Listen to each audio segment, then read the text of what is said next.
Hello guys, magandang hapon po sa inyong lahat. At sa mga oras na ito ko po ay narito ngayon sa Sitio Sabang, Barangay Balele, Tanawa City, Batangas. Na kung saan itong Sitio Sabang, ito po ay isang ilog na matatag, ilog na malinis, at ilog na kahit dumating ang mga tag-init, tagtuyot, ang El Nino, ang ilog po ng Sabang o yung bukal sa dakong lugar na ito, kailanman po ay hindi po natutuyo. Kailanman po ay hindi naiiga dahil malakas po ang volume, malakas po ang pagbulbok ng bukalan tubig. So ayan po, at sa mga oras na ito po ay buhangin lang yan, buhangin po yan. At ito po yung maliliit na bato, ito po yung tinutungtungan ko. Pero dito sa buhangin lang ito ay meron pong kayong makikitang bulbok. Kumbaga meron po siyang bulbok ng tubig na ito po ay nagmumula po sa ilalim. At dito po sa dakong lugar na ito naman pong batong ito, yan, nakikita po niyo yung batong yan, mula po sa ilalim ng maliit na batong yan, ay malakas po yung bulbok ng tubig. Kumbaga, yung tubig po na umaagos, papunta po riyan, hanggang doon sa lapag, at hanggang doon sa pinagsangahan, o pinagtagpuan, ang tubig na ito po ay dito po nanggagaling. Dito po sa dalawang lugar, ayan po, na pinagmumulan po na malakas na bulbok ng tubig. At makikita po ninyo, dito po sa gawing itaas ng mga bukal na ito, yan po, makikita po nyo po makahoy. At marami po dyan mga lansones, yan, makikita po ito po yung lansonisan. At meron po mga kahoy dito po sa palibot. Yan. Ika nga po sa kakaunting kahoy na naririto ay napakalakas po at napakalaki pong volume ng tubig na lumalabas mula po dito sa bukal. Dahil ang tubig na nagmumula po dito, yan po ay nagmumula po sa bundok ng Makiling. At kitang-kita nyo naman at hindi ninyo dapat pang itanong na sa mga oras na ito, may makikita po kayong naglalaba. Yan. Yan po yung mga naglalaba sa mga oras na ito. Sila po ay nakababad po dyan sa tubig habang sila po ay naglalaba. Sila po ay press na press ang kanilang pakiramdam. A few moments later. At sa kabila po na malakas po yung volume at agos po ng tubig dito po sa Sitio Sabang, Barangay Balele, Tanawa City, Batangas, ay kapansin-pansin sa aking paglalakad kanina na nakita ko po na marami po mga basag na bote. Basag na bote na 4 kantos na matapos nilang langgain, inumin, yung agua di pataranta na laman ng bote ay basa na lang po nilang ibinagna. Ang iba po ay pinagbatuhan pa. Ang iba po ay basag. Napakadelikado po niyan doon po sa mga pupunta sa dakong lugar na ito. Napakadelikado po niyan doon sa mga taong pupunta dito sa bukal, lalo na sila po ay nakayapak.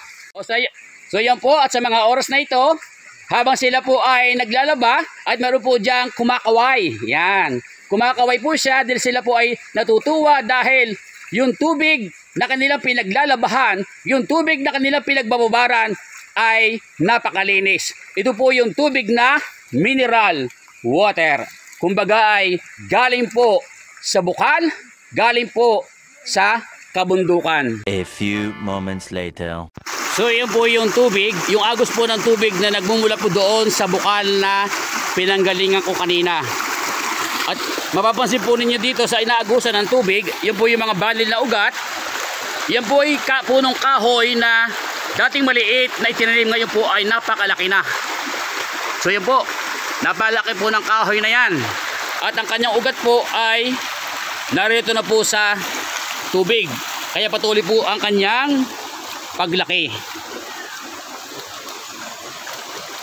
So ganyan po, at ako po ay lalakad.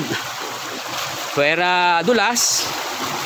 Dahil ang kanya pong mga ugat ay pwede na pong tungtungan. So ayan po. At makikita nyo po na patuloy na umaagos ang malinis na tubig. At dito po sa aking unahan ay mayroon pong isang kahoy na namang malaki. At yung sa banda roon ay mayroon pong isang kahoy na namang malaki. Kumbaga sadya pong tinaniman ang dakong lugar na ito upang ika nga ay lalong lumakas po ang bugalwak at lalo lumakas po ang mga bukal. A few moments later. So ayan po yung sinasabi ko po kanina na matapos pong kuhanin ang laman ng 4 kantos o yung alak, matapos ito po yung kanilang langgain at inumin, yung pong pinakabasiyo, yung pong pinakabote, yan po ngayon na kanila pong binabasag, kanila pong dinudurog. Ay ito po ay napakadelikado sa mga maglalakad dito sa dakong lugar na ito. Napakalaki po at mataba po ang puno nito at mga banilan po ang kanyang ugat. So ayan po at isa pong banilan na ugat at napaka taas at napakataba ng puno pong ito. Marami pong punong ganyan dito po sa Sitio Sabang, Barangay Balele, Tanawa City, Batangas. At sa akin po magpapatuloy sa aking paglakad po ay makikita po ninyo ang mga basura. Yan po yung mga lata po ng sardinas. Yan po mga sako at mga balahibo po ng manok, mga plastic. So yan po at mga eco bag na matapos nilang ika nga ay magpiknik o magluto sa dakong lugar na ito, iniwan po nila itong ganito. A few moments later. So inyo pong pagmasdan mabuti ang agos, ang daloy ng tubig na napakalinis po. Yan po yung tubig na nanggagaling doon kanina doon sa bukal na aking pinakita. Yan po ay aking sinunson. Ayan po dito po sa aking harapan ay makikita po ninyo na yung balantok ng mga kawayan, mga puno na nagpapalamig sa klima ng panahon. At makikita po ninyo ang tubig at sa banda roon ay meron po silang ginawang ika nga ay languyan. Kumbagay pinagpatas-patas nila yung mga bato at ito po ay kanilang ginawang languyan. At ito naman pong tubig na ito, ito pong agos ng tubig na ito na inyo nakikita, yan po ay galing po doon po sa Sitio Tipakan. Yan. Na doon po ay meron din bukal at makikita po ninyo na meron pong mga bata na kumakain. Yan. Kumakain po sila at meron pong nagpapahinga. So yan po, dahil nga po mainit po ang sikat ng araw, ay sa halip na sila po ay pumirme sa bahay, sila po ay nagpunta sa lugar na ito upang magpalamig. Hindi lamang po magpalamig, kundi ika nga ay mag-relax.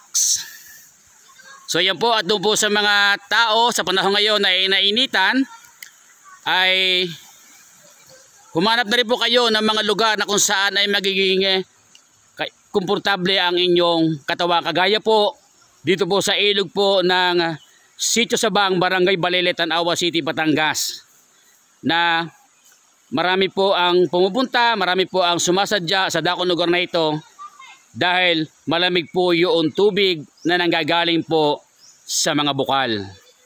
Yung po mga tubig na nanggagaling po sa mga bukal ay tubig na nanggagaling naman po sa kabundukan ng Makiling. A few moments later. Ayan, sinabi ko po kanina, ito po yung lugar na kung saan po ay pinagpatas-patas po yung mga bato. Yan po, kanila po pinatas-patas sa mga batong yan. At yan po ay lumalim.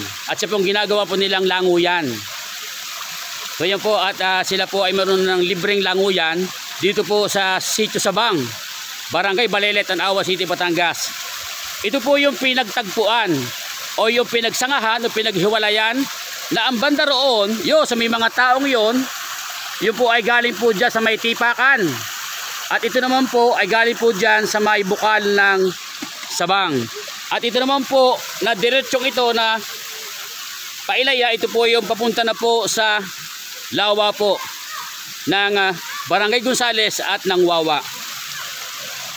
So yan po, at noong pong April 20, araw po na Sabado, sina Konsyal Jerry Ramirez ay nagpunta po sa dakong lugar na ito.